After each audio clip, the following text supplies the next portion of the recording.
제일 괴로운 질문 중에 하나가 목사님은 어떻게 목사가 되셨습니까? 라고 하는 질문입니다. 왜냐하면 제가 하는 행동이나 말이나 모습이 목사 냄새가 안 나서 그런 질문하는 게 아닌가 싶기도 하고 또 마땅히 대답할 말도 없기 때문에 좀 괴로운데요. 또 요즘에는 비슷한 또 괴로운 질문을 받는데 어떻게 개성공단에 가서 사역할 생각을 하셨습니까? 그런 질문을 합니다. 어떻게 목사가 되었느냐, 어떻게 개성공단에서 사역할 생각을 했느냐 이런 질문을 할 때 저는 시중에 놔두는 그런 얘기를 합니다. 잘하는 얘기죠.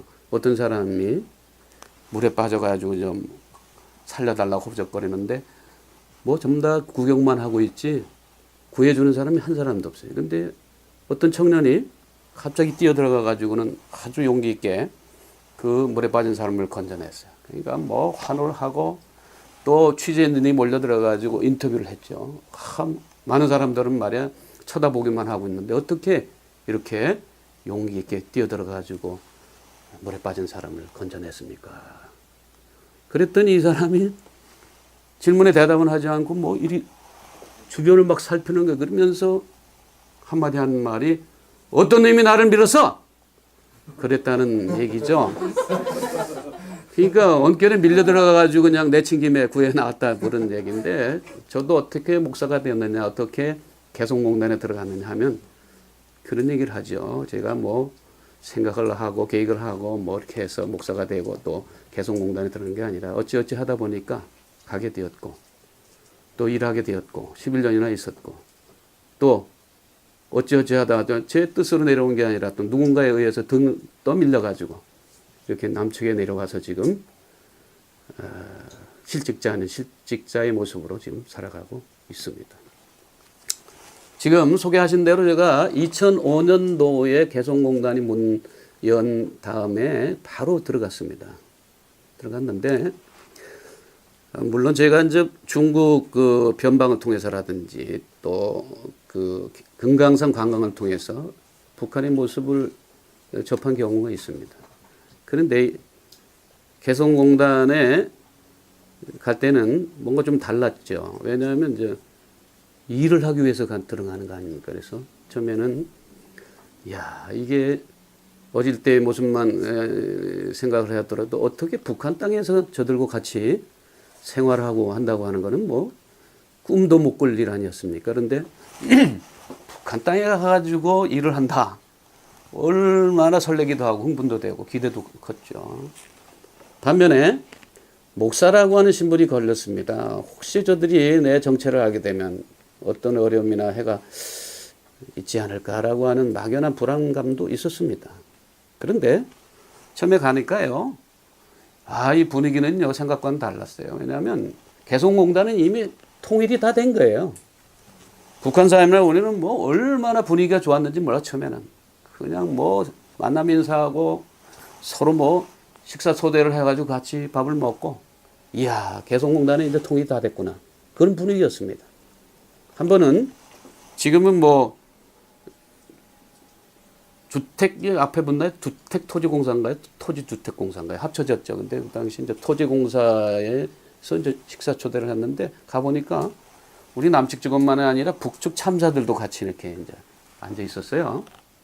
식사를 하는 중에 뜬금없이 북에서 온 이제 참사들이나 이제 고위직 이제 공무원들인데 이 친구들이 김 선생님 남측에서 우리에 대해서 어떻게 배웠습니까? 이게 묻는 거예요. 깜짝 놀라가지고 가만히 있는데 혹시 뭐 우리에 대해서 뿔 달렸다고 배우지 않았습니까? 이렇게 묻나요. 그래서 제가 가만히 있다가 이제 그런 기억이 나다. 어릴 때 이제 포스터를 방공 포스터를 많이 그렸잖아요. 그럴 때 보면 북한에서 늑대 한 마리가 이렇게 내려오는 그런 그림을 그린 기억이 있어요. 그래서 그 얘기를 했어요. 제가 포스터를 그릴 때 옛날에 북한에서 입을 벌린 늑대 한 마리가 내려오는 그 그림을 그렸다. 그렇죠? 자, 그러면서 갑자기 참사가 머리를 저한테 이렇게 들이대면서 선생, 뿔 달렸나 한번 만져보시라요. 왜 그럽니까? 같은 민족끼리. 우리는 그러지 않았습니다. 우리는 미제 까부시자는 얘기는 했지만은 남측에 대해서는 한마디 하지 않았습니다. 왜 같은 민족끼리 뭐 뿌리 달랐느니 늑대같이 뭐 생겼느니 이따의 소리를 합니까? 이런 얘기를 한 경험이 있습니다. 야, 이런 얘기까지 할 수 있을 정도로 아주 분위기가 좋았죠. 그래서 저도 북한에 대해서 이제 궁금해해서 어느 북측 근로자한테 물었습니다. 너희들은 남측에 대해서 어떻게 배웠느냐 그랬더니 주저없이 한다는 말이 남한은 미제 놈들한테 빌붙어 가지고 아양 떨면서 빌어먹는다고 배웠습니다. 그리고 한수 더 뜨는 게 뭐냐면 저 사람들은 지금도 그렇게 생각해요. 남한 사람들은 미국의 식민지 하에 있다고 생각하는 겁니다. 서울 시내에 미국의 군인들이 총을 들고 우리를 위협하고 말이에요. 그 밑에 우리 남한 사람들이 겁을 먹고 그렇게 살아가는 식민지라고 그랬어. 그래서 우리는 그 미제 놈들로부터 우리 남측의 동포들을 해방시키기 위해서 애를 쓰는 거 아닙니까? 이런 얘기를 하더라고요. 그래서 제가 생각하기를 이게 서로 만나지 않았더라면 저 사람들 머리에 뿔 달려 있는 건 아닐까. 또 우리는 미제놈들의 빌붙어 가지고 아양 떨면서 빌어먹는 거지 새끼들이라고 그렇게 생각을 했을 거다라고 하는 생각을 하게 됩니다. 그 비근한 얘기가 뭐냐면 저희들이 이제 올라갈 때 승용차를 가지고 몰고 가지 않습니까? 가지고 가면 뭐 처음에 뭐 얼마 안 됐죠. 그런 차량인데도 이 북한 근로자들이 뭐라고 얘기했냐면 선생들 우리에게 시위하려고 남한에 있는 차 다 몰고 왔습니까? 이런 얘기를 했거든요. 그런데 나중에 한참 지난 다음에 지금도 그렇게 생각하느냐 그렇게 물었더니 좀 더 얼굴이 빨개지는 거예요. 왜냐하면 아니라고 얘기를 하면 자기들의 교육받은 걸 부정하니까 반동자가 되고 또 아니라고 얘기하면 엄연한 현실을 부정하는 거짓말쟁이가 되니까 그저 얼굴만 빨개지고 얘기를 못하는 그런 모습을 보았습니다. 참 만나기를 잘했다 이런 생각들을 하게 된 이유가 뭐냐면 아까도 얘기한 거죠. 저들도 우리와 다름없는 한 인간이라고 하는 거 그거를 느끼게 됐습니다. 우리가 어떤 저 사람들의 어떤 선입견이 있잖아요.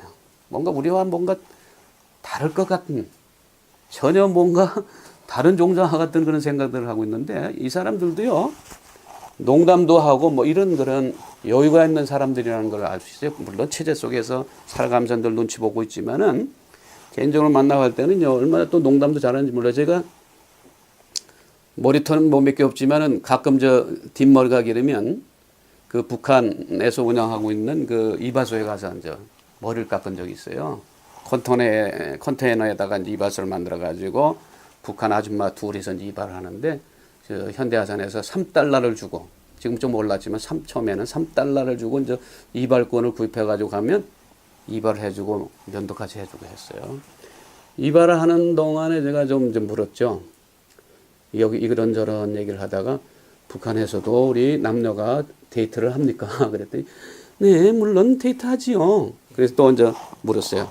그럼 데이트할 때 손을 잡고 다닙니까? 예, 손을 잡습니다. 잡는데 꽉 잡지요. 그런데 왜 잡느냐 하면 살을 느끼려고 잡는 게 아니라 그러니까 안 넘어지려고 넘어질 때 안 넘어지려고 꽉 잡는 겁니다. 그런데 여자들이 더 꽉 잡는데 그것은 넘어지자마자 부끄러우니까 빨리 일어나려고 잡는 겁니다. 꽉 잡는다. 그런 얘기를 그런 농담도 할 줄 알고요. 근데 한 번은 또 우리가 약품을 전달하고 이제 북한 식당에서 뭐 이렇게 식사를 하면서 또 그 술을 하는 분들은 또 술을 한 잔씩 뭐 하면서 농담을 하기 시작했는데 보니까 북한의 술 중에 하나 술이 나왔는데 그 북측 참사가 선생님들 이거 오삼주라고 하는 겁니다. 오삼주. 오삼이 뭔 줄 압니까? 바다에는 해삼, 들에는 인삼, 산에는 산삼. 이 삼삼 아닙니까? 거기다가 3을 두게 했는데 그게 뭔지 아십니까? 이게 좀 짙은 농담인데 중3과 고3을 더한 겁니다. 이런 농담도 이제 할 줄 아는 거지. 우리 뭐 19금인데 못 드는 걸로 해주세요. 우리 어린 동무들은. 또 먹다가 은근해지니까 이제 그 남측에서 간 분 중에 평북 정주 출신이 있습니다. 그분이 이제 평북 정주에 살다가 맞죠? 평북 정주가 맞죠? 평북에 정주가 있나요? 하여튼 정주 출신인데 이분이 이제 남측으로 내려오신 분인데 우리 남측 쪽 이제 뭐 얼큰해지니까 또 북측 참사한테 물었어요. 우리 김 선생이 평북 정주 살다가 남측으로 내려왔는데 왜 내려왔는 줄 아십니까? 그랬더니 거기에 같이 있던 북측 참사가 주저없이 하는 말이 그야 공산당이 싫어서 내려왔지. 아, 이런 얘기를 들으면서 깜짝 놀랐어요. 야, 저런 얘기를 북측 참사가 해도 되나? 이게 만약 저 상부에 들어가면 괜찮을까? 그런데 그리 얘기해놓고 아무런 그런 내색을 하는 거 보면 그런 농담도 가능한 곳이라고 하는 것을 알게 됐죠. 그래서 역시 여기도 사람들이 사는 곳이구나. 사람 냄새가 나는 곳이구나. 라고 하는 걸 얘기해요. 예를 들면 이제 여자들이 뭐 모여가지고 제잘거리면서 이제 간호원들이 모여가지고 언니 요즘에 좀 살이 찐 것 같아. 아니야 좀 0.5kg 깠는데 뭐 이제 깠다는 얘기는 살이 빠졌다는 얘기입니다. 서로 이제 관심 있고 그러면서 한 또 친구가 아무리 운동해도 안 되는데 뭐 살 깔려면 안 먹는 게 제일이야. 뭐 이러면서 얘기를 하면서 남북 어디나 여자들은 몸매에 관심이 있구나. 그 KT에 이제 근무하는 한 그 김동무가 새로 또 한 그 동무가 온다고 하는 걸 얘기 듣고 점을 뺐다는 소식을 들었어요. 여기 뭐 얼굴에 점이 있었는데 왜냐하면 이제 미의 경쟁에서 밀리지 않으려고 자기가 새로운 그 아가씨보다도 아주 예쁘게 보이려고 했다는 얘기를 듣고 남북 모두 여자들은 자기 몸매나 얼굴에 관심이 많구나 이런 걸 느끼게 되었습니다. 뭐 이런 얘기를 하면 한이 없고요. 그런데 이제 어떤 남측의 그 남자분이 저 병원에 이제 환자로서 왔는데 진료를 마치고 이제 가면서 하는 말이 그래. 부원장님, 사람들이 제 수염을 보면서 개성 있다고 그러는데 그러면 제가 개성 있지 서울이 있습니까? 이런 얘기를 하는 거예요. 그래서 그때서 제가 깨달았어요. 나도 개성 있는 사람이구나. 누구도요? 저도. 그렇습니다. 저도 한때는 개성 있는 사람이었습니다. 이래봬도 이렇게 생겨도. 근데 지금은 안타깝게도 아쉽게도 그 개성을 잃어버렸어요. 왜 그래요? 개성공단이 문을 닫았어요. 그죠? 가동 중단을 해서 할 수 없이 개성을 잃어버리고 왔어요. 그래서 저는 개성 없는 사람이 돼버렸어요. 참 이게 안타깝습니다. 지금 소개하면서도 개성이 문을 닫았을 때는 뭔가 고도의 어떤 정치적인 판단이 있고 뭔가 뭐 그런 게 계산이 있었겠구나 생각하는데 오늘 보니까 이런 말 하지 모르지만 제정신이 아닌 사람들이 한 그 결정이라는 사실에 분노가 생기고요. 참 가슴이 아픕니다. 아무튼 이유에 어떻든 간에 아쉬운 건 뭐냐면 안타까운 것은 어제는 있었는데 오늘 없는 거. 그잖아요. 우리가 귀하게 여기던 거 뭐 우리 아이도 보면 뭐 길거리 주순 거 뭐 이렇게 조그만 거 뭐 해가지고 내버리라고 그러면 콕 찍어 안는데 근데 이게 없어졌다고 난리는데 뭐냐면 있던 게 없어진 것에 어떤 그런 아쉬움, 섭섭함 그런 게 크죠. 그런데 그보다도 개성공단이 문을 닫은 거기에 대한 그러한 슬픔과 고통이 더 큰 것은 뭐냐면 여러 가지 이유가 있습니다. 첫 번째는 거기에서 일하던 그러한 기업들과 우리 근로자들의 그러한 고통이죠. 123개 기업이 일을 했고요. 거기에 1000명 미만의 우리 남측 근로자들이 일을 했습니다. 근데 이제 문을 닫으면서 거의 뭐 다 기업은 파산됐고요. 왜냐하면 몇몇 기업을 제외하고는요, 전부 다 거기에 올인한 기업들입니다. 위험을 무릅쓰고 마지막 한번 성공해버리라고 그렇게 진출한 기업들이 대부분입니다. 그래서 지금 무슨 뭐 보상을 한다, 보상도 턱없을 뿐만 아니라 보상을 한들 이곳에서 뭘 대토지를 만들어가지고 공장 만들어준다고 뭐 할 겁니까? 인건비 그럼 어떻게 감당할 거예요? 보통 제일 적은 데가 200~300명이고 뭐 수천 명까지 되었던 기업들이 많은데 남측에서 그런 그 인원을 채용하게 되면 운영 못하죠. 그 다음에 거기서 일하던 1000명 미만의 모든 그 대부분들을 다 실직하고 지금 뭐 어려운 가운데 있고요. 거기 기업만은이 아니죠. 거기 협력 기업이 5,000개가 있었습니다. 예를 들어서 양복을 만들면 그것은 뭐 이것만 합니까? 아니잖아요. 단추 만드는 거, 뭡니까? 이거 자카라고 하나요? 뭐라고 하나요? 지퍼 만드는 거 있죠. 여러 가지 그 협력업체가 그걸 공급하는데 그 기업들이 5,000개인데 거기에 일하는 근로자들이 125,000명이었어요. 이 사람들도 다 거의 해직이고 전부 기업 파산이죠. 거기에 또 초코파이 납품하던 사람들, 또 식당 하던 사람들, 그런 생각 뭐 한다고 하면 엄청난 사람들이 경제적인 피해를 입었습니다. 그래서 슬프고 안타까운 거죠. 그래서 빨리 해보게 되면 한 달 전에도 했더니 거기다 두고 만들었는데 못 가져오 나온 거. 문이 열리길 빨리 열리기를 원하는데 뭐 다시 운영하는 건 그 차차고라도 거기 놔두고 온 그 기성품이라고 할까요? 만들어 놓은 물건을 빨리 가져와서 팔아가지고 빚을 갚아야 된다라고 하는 그런 의식들이 있습니다. 그런 손해니까 2중 3중의 손해입니다. 뭐냐면 주문 받은 걸 가지고 만들었는데 그것을 납품 못했죠. 그것도 팔아가지고 또 이윤을 남겼는데 이윤을 못 남겼죠. 이런 거 막 누적이 되는 거예요. 피해가 엄청난 손실. 그래서 빨리 개성공단이 회복되기를 원하는 거고요. 이거는 뭐 겉으로 보이는 이제 그런 어떤 경제적인 그런 문제인 거고, 그 다음에 개성공단이 빨리 회복되기를 원하는 건 뭐냐면 거기가 소위 말하는 남북 화해의 상징적인 장소였습니다. 그렇죠?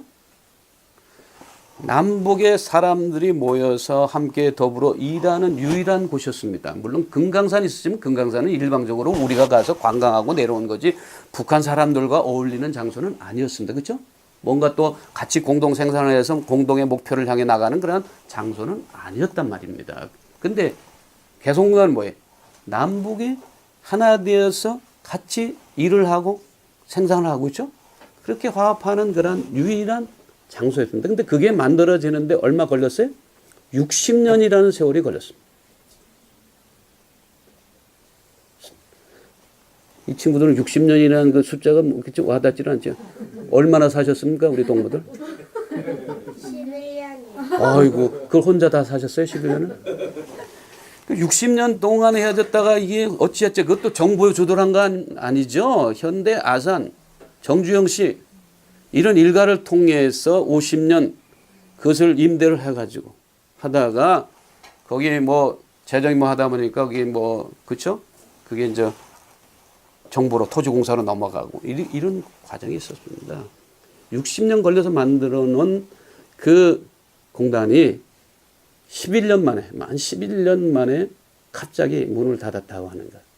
참 안타까운 일이고, 그래서 빨리 회복되기를 원하는 거예요. 그 다음에 다 아는 얘기지만은 다 공감하는 얘기가 뭐냐면 남북 대화의 마지막 창구였다라고 하는 것입니다.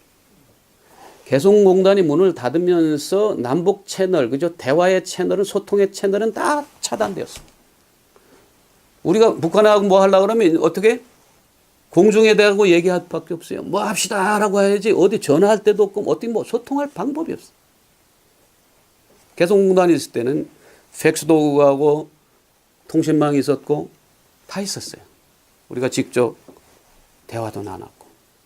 근데 그런 마지막 대화의 창구마저도, 그죠? 문을 닫았다라고.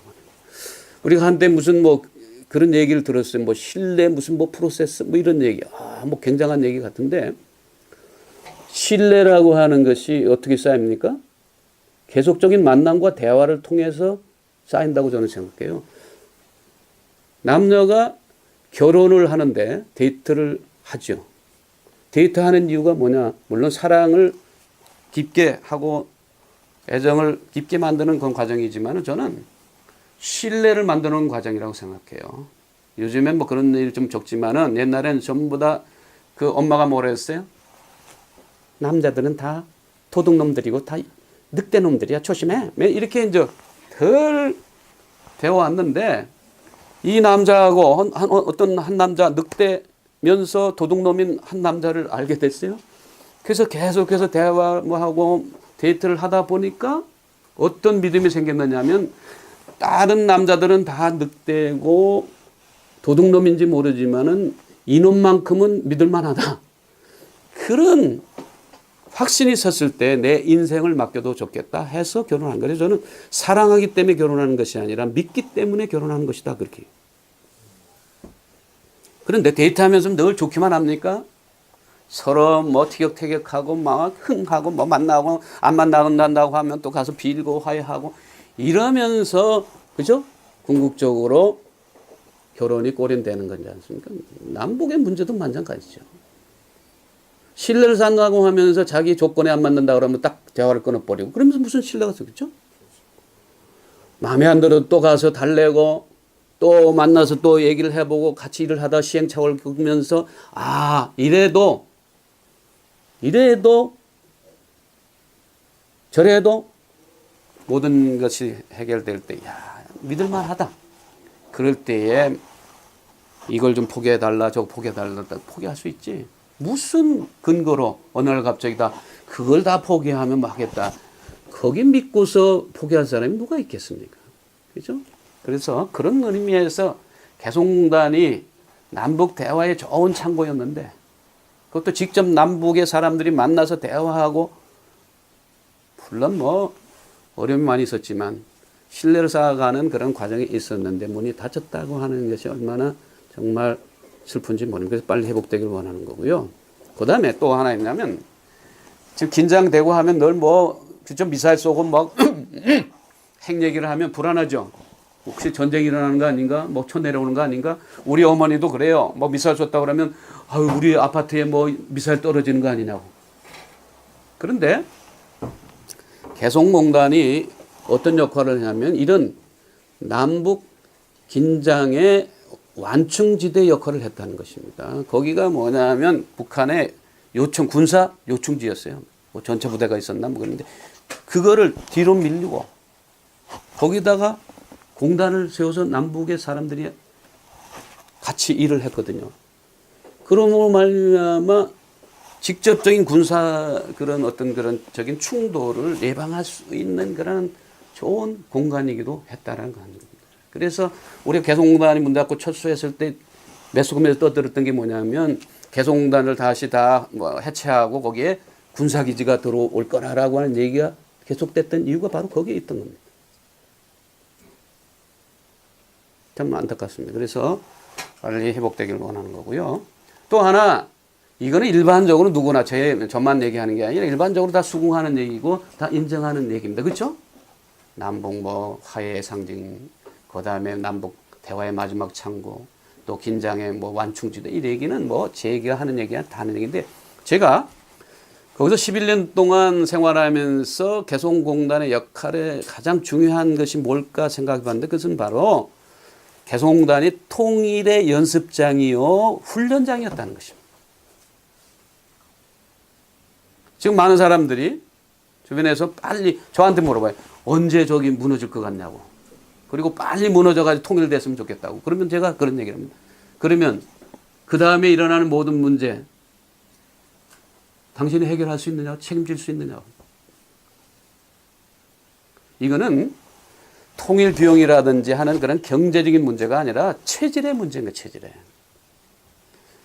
짧게는 60년, 길게는 70년 동안 우리가 서로 다른 체제와 문화와 삶의 스타일에서 살아왔잖아요.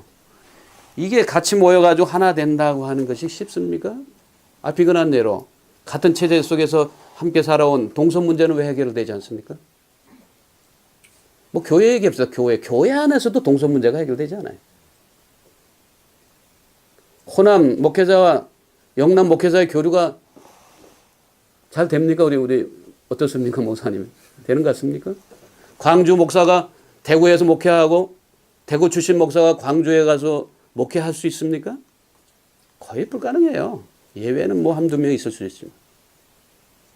그런데 하물며 70년 서로 다른 체제 속에서 살았던 사람들이 어느 날 갑자기 모여가지고 하나 된다. 그게 가능할까요? 자, 다른 얘기 하지만 지금 탈북자 이게 뭐 명칭은 탈북자니 뭐 이탈 주민이니 뭐 여러 개 하는데 아무튼 북에서 내려온 분들 지금 3만 명 가까이 되죠. 이 사람들이 내려와서 제대로 정착하고 우리와 함께 더불어 살고 있습니까? 그렇지 않습니다. 거의 대부분이요. 여기 정착에 실패하고 있어요. 그리고 우리 바라보는 시각도요. 동남아에서 온 근로자들 바라보는 시각보다 더 못합니다. 뭐 하다가 지나다가 어디서 왔냐 북한에서 왔다 그러면 완전히 시선이 달라지고. 하나원에서 교육받고 나와가지고 뭐 정착금 그건 뭐 브로커를 통해서 여기 오는 돈 뭐 해가 갚으면요 남는 돈도 없죠. 그 이외에 뭐 어떤 정착 과정에 적극적으로 뭐 그렇게 하는 것도 없는 걸로 알고 있습니다. 그러다 보니까 이 사람들이 여기서 경제적인 문제뿐만 아니라 어떤 그런 사회적인 편견과 문화적인 충격과 제대로 살 수가 없어요.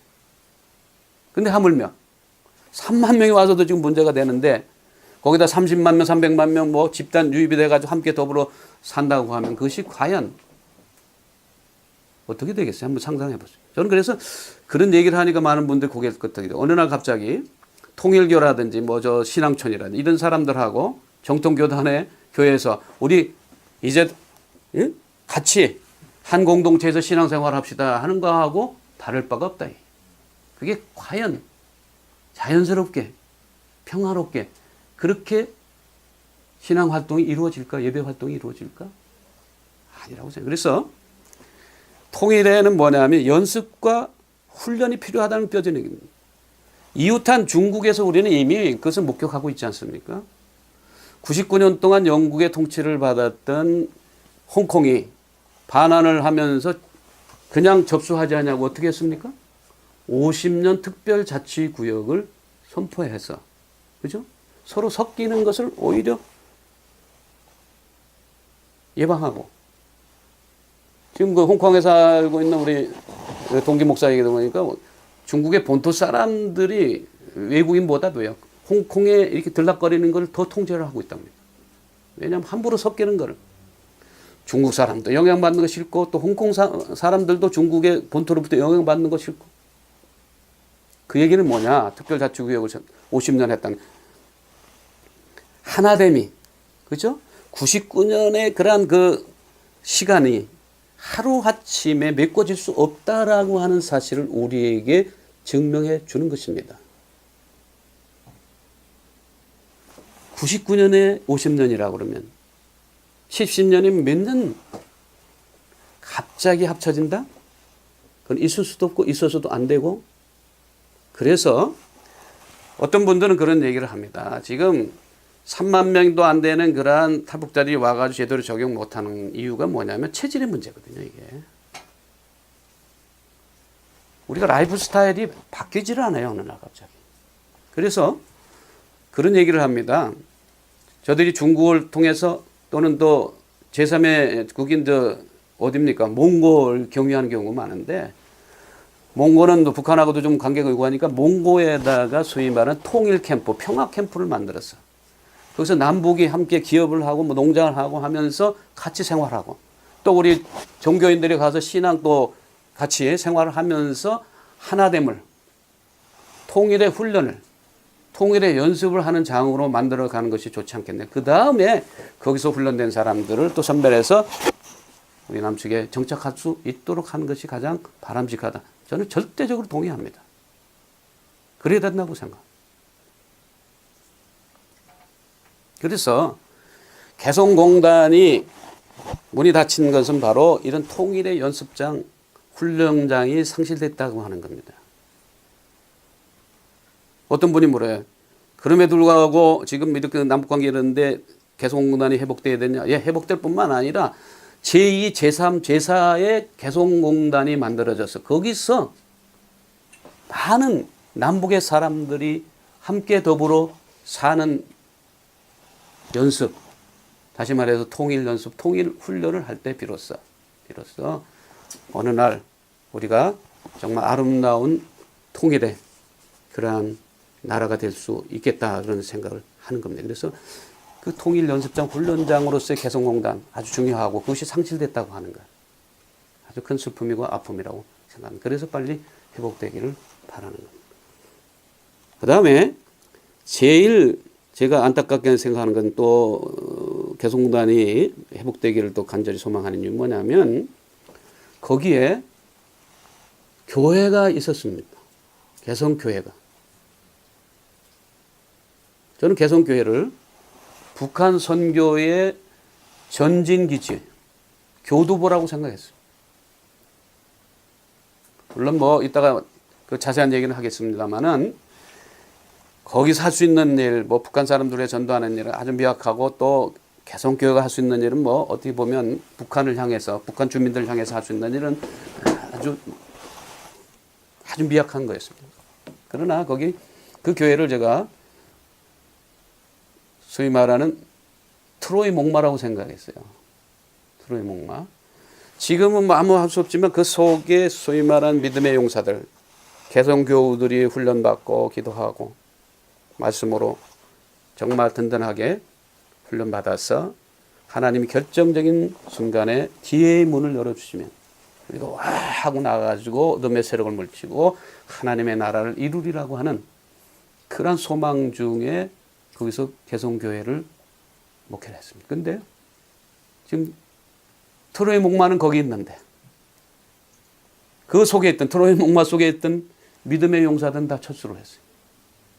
빈 껍데기만 남은 트로이 목마가 거기 있다는 것이 가장 안타깝습니다. 그래서 빨리 회복이 된 믿음의 용사들이 트로이 목마에 들어가서 정말 저들 위해서 기도하고 말씀으로 훈련받아서 하나님께서 언젠가 기회의 문을 열어주시면 나아가 저들에게 복음을 전하고 황무한 저 땅을 살맛 나는 세상으로 만들어 가리라고 하는 소망을 갖고 있기 때문에 빨리 개성공단이 회복되었으면 좋겠다라고 하는 생각을 하는 것입니다.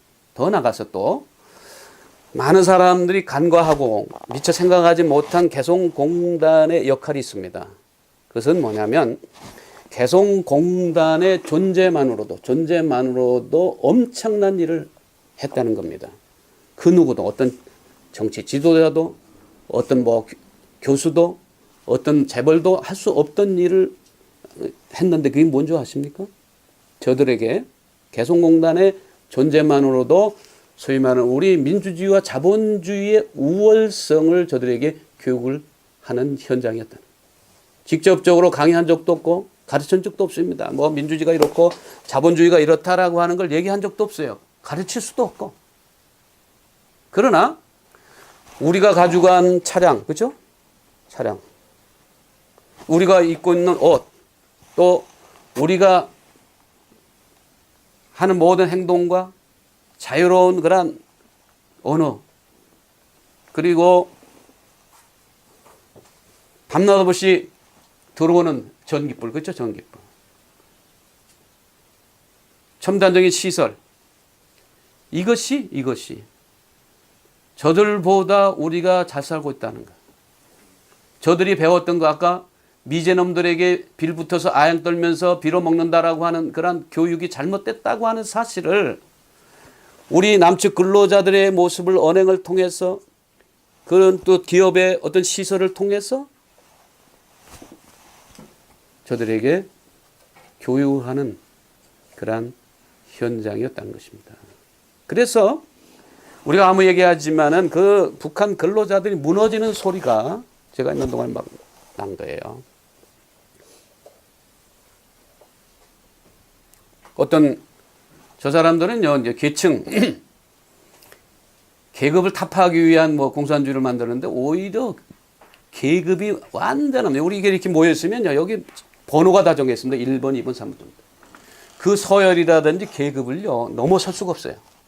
거기에 따라서 임금도 다르고요, 옷차림도 다르고요, 가정 생활도 다르고 다 달라요.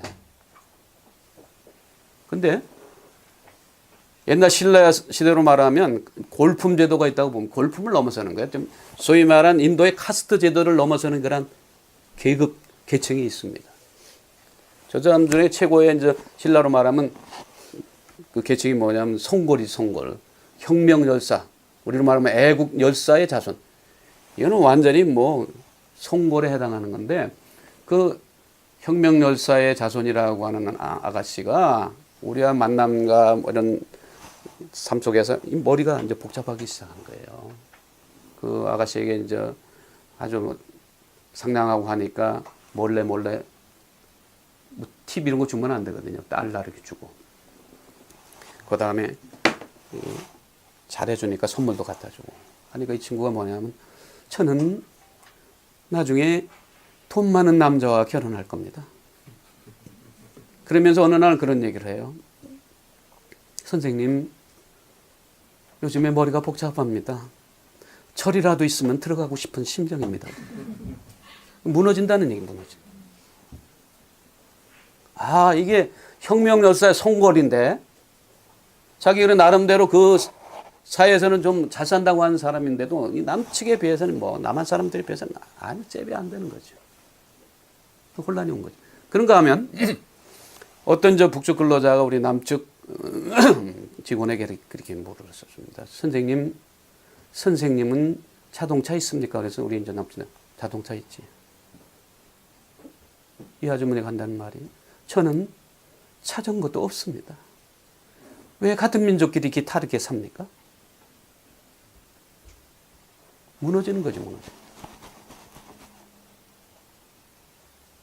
바로 개성공단이 바로 그런 일을 했어요. 그래서 문이 닫힌 게 참 아쉽고 슬픈 거고 빨리 회복되기를 바라는 것입니다. 저는 시골에서 자랐기 때문에 시골에 보면 맨날 뭐 여름에 보면 뭐 냇가에서 주로 이제 빨가벗고 놀았죠. 보면 나이가 있는 분들은 경험했는지 모르지만은 물 깊이가 좀 낮은 곳에 소위 말하는 모래로 댐을 쌌습니다. 모래로.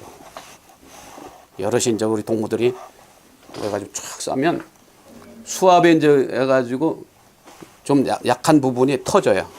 터지면 또 가가지고 또 그다음에 여기 터지면 그러다가 뭐 아무리 뭐 높게 싸고 이렇게 두껍게 싸다가도 그 수압이 올라가면 그 수압에 못 이겨가지고 그 모래 댐이 삽시간에 다 무너져 버립니다. 이제 허망한 그런 경험한 적이 있는데 저는 남북한도 이제 그런 거라고 좀 생각했어요. 왜냐하면 한때는 동쪽에 어디가 터졌습니까? 금강산 관광을 통해서 그렇죠? 동쪽에 한 부분이 터졌어요. 그렇죠? 군사분계선 무너지고 매일 그냥 많은 차량의 관광객들이 수없이 들락거렸습니다. 또 서쪽에는 개성공단이 생기고 또 한때는 또 개성관광도 또 시작돼 가지고 서쪽에서도 이 댐이 그 견고했던 열리지 않을 것 같던 그 댐이 터져 가지고 또 수많은 사람들이 그렇죠? 들락거렸어요. 그래서 언젠가는 평화와 화해의 하나됨의 수압이 높아지면 이 견고한 이 군사분계선, 이 철망도 이 시간에 다 무너질 거라고 그렇게 소망하고 기도해 왔습니다. 그런데 어떻게 됐어요? 뚫렸던 동쪽 그 댐도 이 서쪽에 터졌던 이곳도 더 견고한 댐으로 막혔어요. 그렇죠? 그래서 더 이상 들락거릴 수 없는 그러한 현실이 되었습니다. 그래서 121개의 기업과 거기 근무하던 뭐 1000명 물론이거니와 저 역시 탈북자의 신세가 되었어요. 그렇죠? 실업자 아닌 실업자가 돼서 저는 요즘 새터민처럼 살고 있습니다. 참 목사로서의 가장 고통스러운 게 뭐냐면 주일날 갈 곳이 없다는 거예요. 설 강단이 없다는 거예요. 오늘은 어디를 갈까? 조금 뭐 작은 규모가 좀 교회 가면 영락 없이 예배 끝나면 등록하시라고 한 사람 왔다고 목사님 만나라고 일일이 변명할 수도 없고 잠깐 어디 뭐 이렇게 출장 왔다가 들렸다고 도망가. 이게 제일 괴롭습니다. 괴롭습니다. 이런 삶을 살고 있어. 그래서 이제는 고향이 되어버린 개성땅을 바라보면서 날마다 제가 어떻게 청주에 살고 있는데 청주를 그냥 매일 2-3시간씩 돕니다. 동쪽으로 한 바퀴, 서쪽으로 한 바퀴, S차 코스로 한 바퀴, 어떤 때는 오전에 돌고 또 저녁에 돌고 돌면서 빈터라든지 언덕에서 힘껏 외쳐봅니다. 나 돌아갈래 개성으로.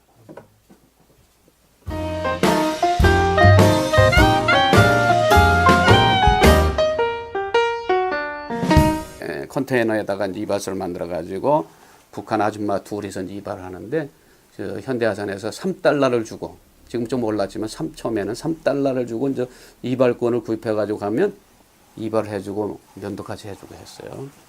이발을 하는 동안에 제가 좀 물었죠. 여기 이런저런 얘기를 하다가 북한에서도 우리 남녀가 데이트를 합니까? 그랬더니 네, 물론 데이트하지요. 그래서 또 이제 물었어요. 그럼 데이트할 때 손을 잡고 다닙니까? 예, 손을 잡습니다. 잡는데 꽉 잡지요.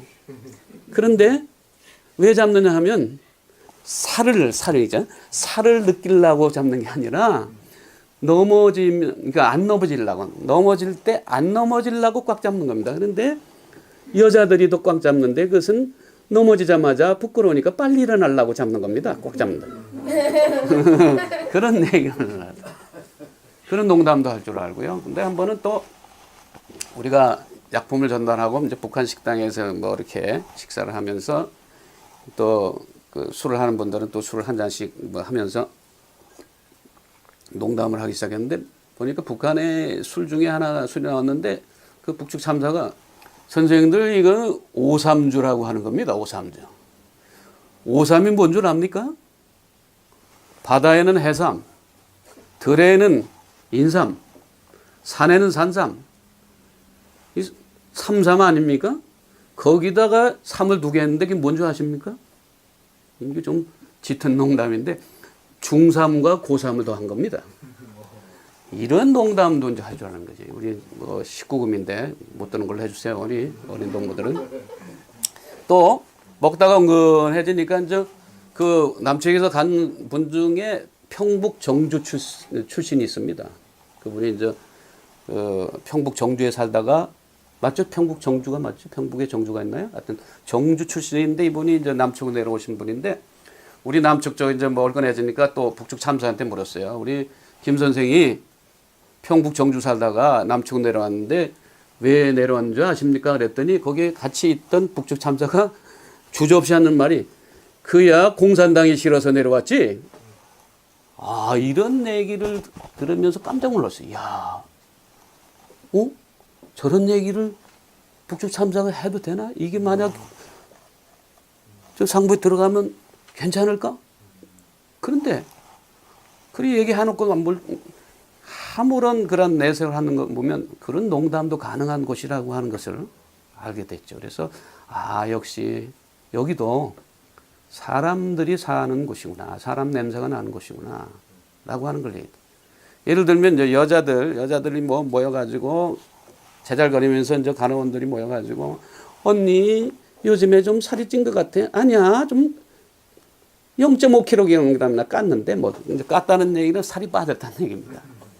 서로 이제 관심 있고 그러면서 한 또 친구가 아무리 운동해도 안 되는데 뭐 살 깔려면 안 먹는 게 제일이야. 뭐 이러면서 얘기를 하면서 남북 어디나 여자들은 몸매에 관심이 있구나.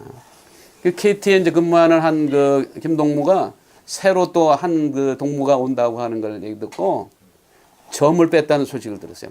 여기 뭐 얼굴에 점이 있었는데 왜냐하면 이제 위의 경쟁에서 밀리지 않으려고 자기가 새로운 그 아가씨보다도 아주 예쁘게 보이려고 했다는 얘기를 듣고 남북 모두 여자들은 자기 몸매나 얼굴에 관심이 많구나 이런 걸 느끼게 됐습니다. 뭐 이런 얘기를 하면 한이 없고요. 그런데 이제 어떤 남측의 그 남자분이 저 병원에 이제 환자로서 왔는데 진료를 마치고 이제 가면서 하는 말이 그래. 부원장님, 사람들이 제 수염을 보면서 개성 있다고 그러는데 그러면 제가 개성 있지 서울이 있습니까? 이런 얘기를 하는 거예요. 그래서 그때서 제가 깨달았어요. 나도 개성 있는 사람이구나. 누구도요? 저도. 그렇습니다. 저도 한때는 개성 있는 사람이었습니다. 이래봬도 이렇게 생겨도. 근데 지금은 안타깝게도 아쉽게도 그 개성을 잃어버렸어요. 왜 그래요? 개성공단이 문을 닫았어요. 그죠? 가동 중단을 해서 할 수 없이 개성을 잃어버리고 왔어요. 그래서 저는 개성 없는 사람이 돼버렸어요. 참 이게 안타깝습니다. 지금 소개하면서도 개성이 문을 닫았을 때는 뭔가 고도의 어떤 정치적인 판단이 있고 뭔가 뭐 그런 게 계산이 있었겠구나 생각하는데 오늘 보니까 이런 말 하지 모르지만 제정신이 아닌 사람들이 한 그 결정이라는 사실에 분노가 생기고요. 참 가슴이 아픕니다. 아무튼 이유에 어떻든 간에 아쉬운 건 뭐냐면 안타까운 것은 어제는 있었는데 오늘 없는 거. 그잖아요. 우리가 귀하게 여기던 거 뭐 우리 아이도 보면 뭐 길거리 주순 거 뭐 이렇게 조그만 거 뭐 해가지고 내버리라고 그러면 꼭 쥐고 않는데 근데 이게 없어졌다고 난리는데 뭐냐면 있던 게 없어진 것에 어떤 그런 아쉬움, 섭섭함. 그런데 개성공단에 갈 때는 뭔가 좀 달랐죠. 왜냐하면 이제 일을 하기 위해서 들어가는 거 아닙니까? 그래서 처음에는 이게 어릴 때의 모습만 생각을 하더라도 어떻게 북한 땅에서 저들과 같이 생활하고 한다고 하는 거는 뭐 꿈도 못 꿀 일 아니었습니까? 그런데 북한 땅에 가가지고 일을 한다. 얼마나 설레기도 하고 흥분도 되고 기대도 컸죠. 반면에 목사라고 하는 신분이 걸렸습니다. 혹시 저들이 내 정체를 알게 되면 어떤 어려움이나 해가 있지 않을까라고 하는 막연한 불안감도 있었습니다. 그런데 처음에 가니까요. 이 분위기는요. 생각과는 달랐어요. 왜냐하면 개성공단은 이미 통일이 다 된 거예요. 북한 사람이나 우리는 뭐 얼마나 분위기가 좋았는지 몰라 처음에는. 그냥 뭐 만남 인사하고 서로 뭐 식사 초대를 해가지고 같이 밥을 먹고 이야 개성공단은 이제 통일이 다 됐구나. 그런 분위기였습니다. 한 번은 지금은 뭐 주택 앞에 붙나요? 주택토지공사인가요? 토지주택공사인가요? 합쳐졌죠. 근데 그 당시 이제 토지공사에서 이제 식사 초대를 했는데 가보니까 우리 남측 직원만이 아니라 북측 참사들도 같이 이렇게 이제 앉아 있었어요. 식사를 하는 중에 뜬금없이 북에서 온 이제 그 참사들이나 이제 고위직 이제 공무원들인데 이 친구들이 김 선생님 남측에서 우리에 대해서 어떻게 배웠습니까? 이게 묻는 거예요. 깜짝 놀라가지고 가만히 있는데 혹시 뭐 우리에 대해서 뿔 달렸다고 배우지 않았습니까?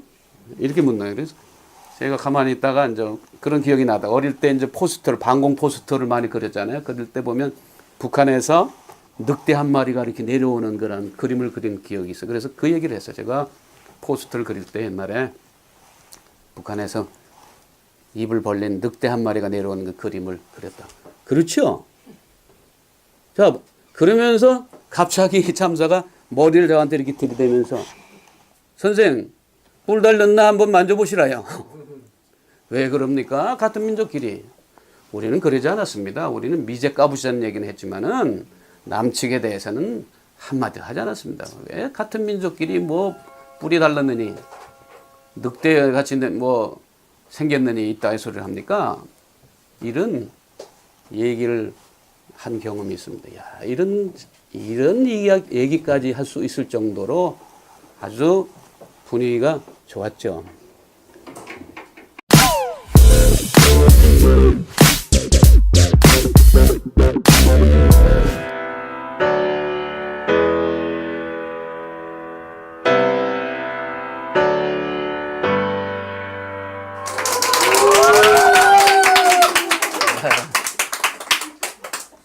제일 괴로운 질문 중에 하나가 목사님은 어떻게 목사가 되셨습니까? 라고 하는 질문입니다. 왜냐하면 제가 하는 행동이나 말이나 모습이 목사 냄새가 안 나서 그런 질문하는 게 아닌가 싶기도 하고 또 마땅히 대답할 말도 없기 때문에 좀 괴로운데요. 또 요즘에는 비슷한 또 괴로운 질문을 받는데 어떻게 개성공단에 가서 사역할 생각을 하셨습니까? 그런 질문을 합니다. 어떻게 목사가 되었느냐, 어떻게 개성공단에서 사역할 생각을 했느냐 이런 질문을 할 때 저는 시중에 놔두는 그런 얘기를 합니다. 잘하는 얘기죠. 어떤 사람이 물에 빠져가지고 좀 살려달라고 호적거리는데 뭐 전부 다 구경만 하고 있지 구해주는 사람이 한 사람도 없어요. 근데 어떤 청년이 갑자기 뛰어들어가 가지고는 아주 용기 있게 그 물에 빠진 사람을 건져냈어요. 그러니까 뭐 환호를 하고 또 취재진이 몰려들어 가지고 인터뷰를 했죠. 많은 사람들은 말이야 쳐다보기만 하고 있는데 어떻게 이렇게 용기 있게 뛰어들어 가지고 물에 빠진 사람을 건져냈습니까?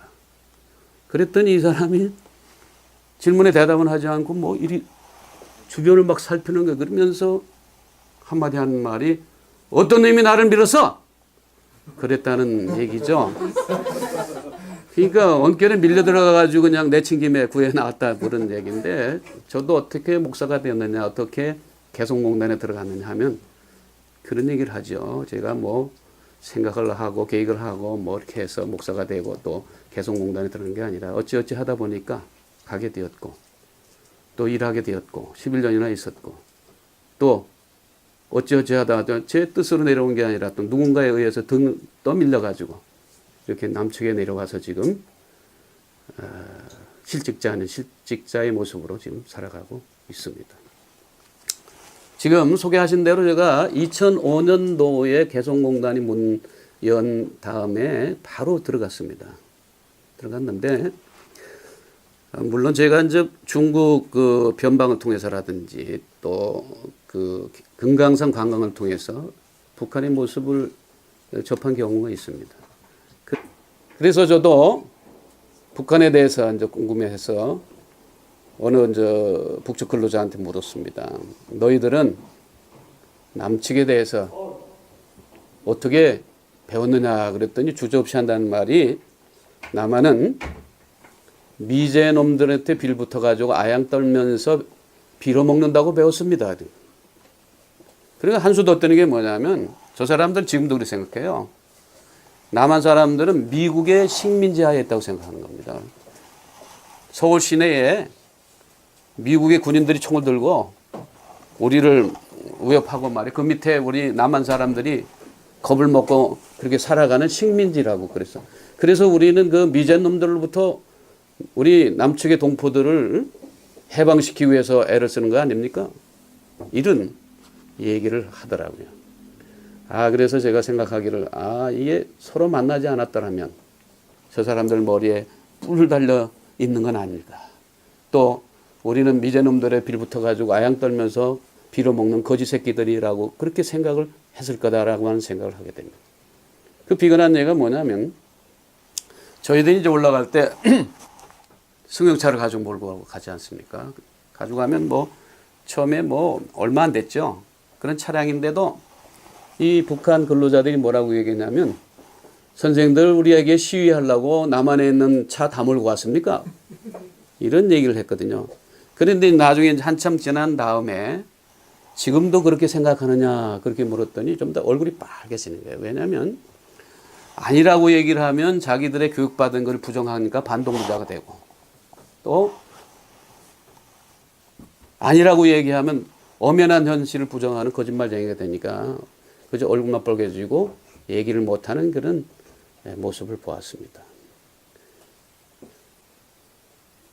참 만나기를 잘했다 이런 생각들을 하게 된 이유가 뭐냐면 아까도 얘기한 거죠. 저들도 우리와 다름없는 한 인간이라고 하는 것 그거를 느끼게 됐습니다. 우리가 어떤 저 사람들의 어떤 선입견이 있잖아요.